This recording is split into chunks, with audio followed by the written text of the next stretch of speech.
আসসালামু আলাইকুম। ২০১৫ শিক্ষাবর্ষে দশম শ্রেণীর ব্যবসায় শিক্ষা বিভাগে কি কি বিষয় থাকবে? আজকের এই ভিডিওতে আমরা বিস্তারিত দেখে নিব। এর মোট বিষয় থাকবে ১৪টি, মোট ৫ সাথে প্রথম বিষয়টি হচ্ছে বাংলা প্রথম পত্র ১০০ নম্বরের পরীক্ষা হবে, বাংলা দ্বিতীয় পত্র ১০০ নম্বরের পরীক্ষা হবে, ইংরেজি প্রথম, ইংরেজি দ্বিতীয় ১০০ করে, গণিত ১০০, ধর্মশিক্ষা ১০০ নম্বর। এই ৬টি বিষয়ে কোনো ব্যবহারিক নাম্বার থাকবে না। এরপর দেখো ৭ নম্বর তথ্য যোগাযোগ প্রযুক্তি ৫০ নম্বর হবে, এখানে ব্যবহারিক নাম্বার ৮ নম্বর ক্রীড়া শিক্ষা, ৯ নম্বর শারীরিক শিক্ষা, স্বাস্থ্যবিজ্ঞান ও খেলাধুলা, এখানে ৫০ নম্বর। তবে ৮ এবং ৯ এর জন্য শ্রেণীর কাজ থাকবে, অনুসন্ধানমূলক কাজ থাকবে, শ্রেণীর অভিক্ষা থাকবে।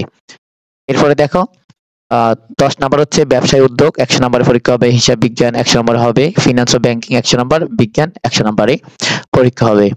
এরপরে দেখো তোমাদের অতিরিক্ত বিষয়ে এখানে আমাদের গ্রুপ সাবজেক্টের বিষয় যেটি অর্থাৎ ব্যবসা শিক্ষা বিভাগে সেটি তোমরা নিবে, ১০০ নম্বর পরীক্ষা হবে। এখানে দেখো সকল শাখার জন্য ঐচ্ছিক বিষয় অর্থাৎ অতিরিক্ত বিষয়। তো মোট হচ্ছে ১২৫০ নম্বরে তোমাদের পরীক্ষা হবে। বন্ধুরা, আশা করি বুঝতে পেরেছো। তোমাদের বন্ধুদের মাঝে ভিডিওগুলো শেয়ার করে দিবে। আল্লাহ হাফেজ।